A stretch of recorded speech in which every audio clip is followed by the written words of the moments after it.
સુરત શહેરની બાદ મીઠીખાડી વિસ્તારમાં તાજેતરમાં જ ભારે વરસાદને પગલે ખાડીપુરના પાણી ઓસરી જવાથી મોટા પ્રમાણમાં કાદવ, કચરો અને ગંદકી જમા થઈ ગઈ છે. પાણી ઉતરતાની સાથે જ સુરત મ્યુનિસિપલ કોર્પોરેશનની સફાઈ ટીમે તાત્કાલિક કામગીરી શરૂ કરી દીધી છે. એસએમસી દ્વારા 150 સફાઈ કર્મચારીઓને ખાસ ટીમોમાં વહેંચીને કામગીરી સોંપવામાં આવી છે. વિસ્તારમાંથી કાદવ અને ગંદકી દૂર કરવા માટે જેસીબી, મિની રોબોટ, ટ્રક અને ટ્રેક્ટર સહિત ભારે મશીનરી તૈનાત કરવામાં આવી છે. ખાસ કરીને સાંકડી ગલીઓમાં મિની રોબોટ અને ટ્રેક્ટર દ્વારા સફાઈ હાથ ધરવામાં આવી રહી છે, જ્યારે મુખ્ય રસ્તાઓ પર જેસીબી અને ટ્રક દ્વારા કાદવ લોડ કરીને ખસેડવામાં આવે છે. એસએમસીના આરોગ્ય અધિકારીએ જણાવ્યું કે ખાડીપુરના પાણી ઓસર્યા બાદ આ વિસ્તારમાં ચેપી રોગોનો ખતરો વધી ગયો હતો. પાણી ઉતરતાની સાથે જ અમે 24 કલાકની અંદર સફાઈ અભિયાન શરૂ કર્યું છે.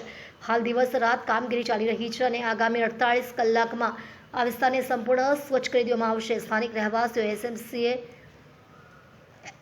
એસએમસીની આ ઝડપી કાર્યવાહીનું સ્વાગત કર્યું છે અને વધુમાં તેમણે કહ્યું હતું કે અમે ઘણા દિવસોથી ગંદકી અને દુર્ગંધથી પરેશાન હતા, પરંતુ એસએમસીની ટીમ આવીને તાત્કાલિક કામે લાગી ગઈ છે. આ રાહત આપનારું છે. એસએમસીએ લોકોને અપીલ કરી છે કે તેઓ આ સમયગાળા દરમિયાન સાવચેતી રાખે અને કાદવ પાણીવાળા વિસ્તારોમાં ચાલવાનું ટાળે. સાથે જ જો કોઈ પણ સમસ્યા જણાય તો તાત્કાલિક નજીકની આરોગ્ય કેન્દ્રનો સંપર્ક કરવા વિનંતી કરવામાં આવી છે. હાલમાં સફાઈ કામગીરી જોરશોરથી ચાલી રહી છે અને બીજા તબક્કામાં જંતુનાશક દવાઓનો છંટકાવ પણ કરવામાં આવી રહ્યો છે, જેથી કોઈ પણ પ્રકારની મહામારી ફેલાય નહીં.